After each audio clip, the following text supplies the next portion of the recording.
Facing pain directly makes it cease to hurt. It is avoidance and evasion that drive people to brink of madness. All pain comes from answers you already carry in your heart, answers you mistake for truth, never questioning them. You think the world should be a certain way. You think others should treat you in a certain way.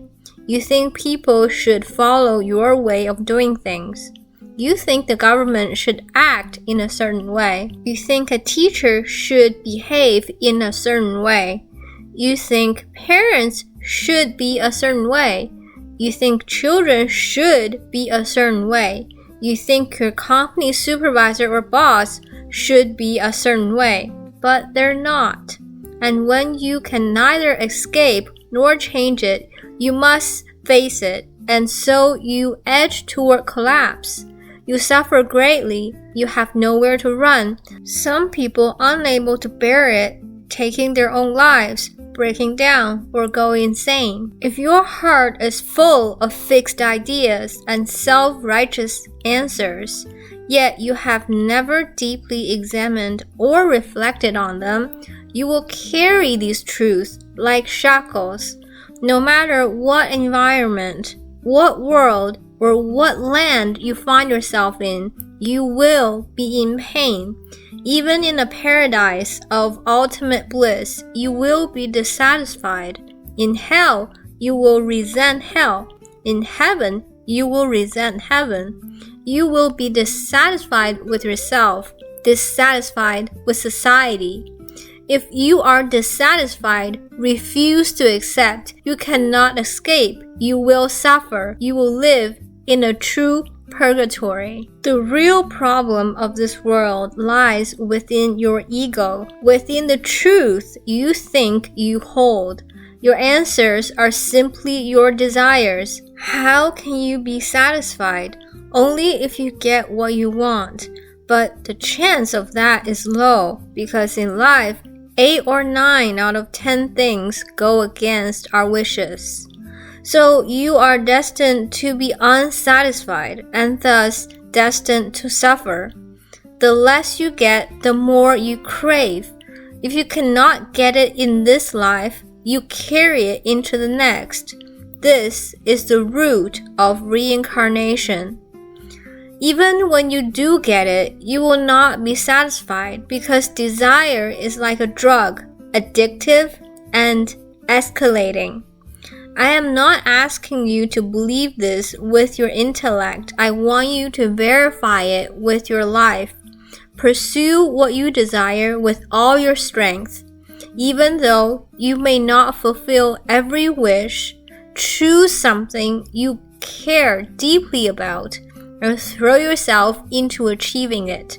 Then, when you finally have it, observe how you feel. A few days ago, I met someone who told me, I want to wander, to taste all the forms of life.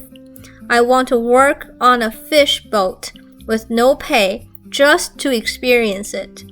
I want to work on a farm, again with no pay, just to feel it. I want to be a homeless drifter, sleeping on the streets in the cold winter, feeling the wind, the rain, the chill. If I could live this way, I would die without regret. Maybe I wander far away, die somewhere unknown, and have my ashes scattered under a great tree. My descendants could visit the tree, drink tea beneath it, play and talk. When I die, I don't want anyone to gather for a formal memorial. They could put tea or wine before my photo. They can come when they like, sing, talk, be happy. I'm 58 now, and I really want to realize this dream, but I can't because my mother is still alive and I don't want her to worry. Then he said, a friend suggested I take my mother wandering with me. I told him, that's a great idea. Let your mother stay in hotels while you sleep on the streets. But he still hesitated.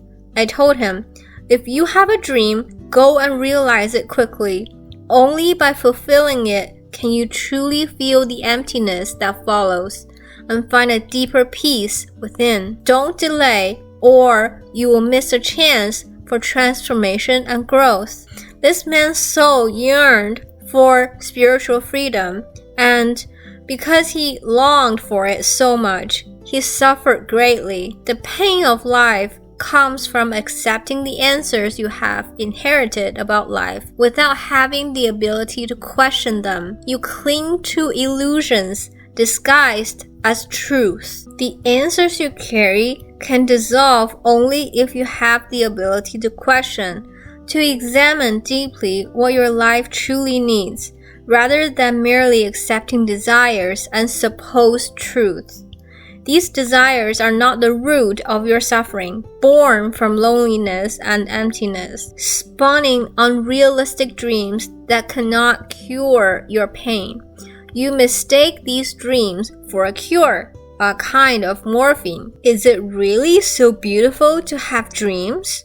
Can hope really make you happy? Dreams can be the source of your suffering. Hope can create your personal hell. Give up hope and life feels worse than death. I simply want you to observe, to see through desires, dreams, and so-called truth for what they are. They are illusions. See how they enslave and torment you, while ordinary people remain unaware. Only by looking within at these illusions, once mistaken as absolute truth, can you find true freedom. If you work hard your entire life, what is it for? For desires you do not truly need, for ideals that bring you pain. I am not telling you to abandon your efforts toward dreams, but to see clearly the foolishness of these ideals and self-proclaimed truth. Completely accept the flow of destiny. Appreciate it, enjoy it, keep a distance from it, so that these flows remain at the outer edges and cannot disturb your inner peace. No matter your circumstances, you remain the observer, the true traveler of life. You can even enjoy what others call suffering. When you enjoy suffering, it ceases to be true suffering. But if you keep avoiding, rejecting, and resisting it, that is the real root of your pain.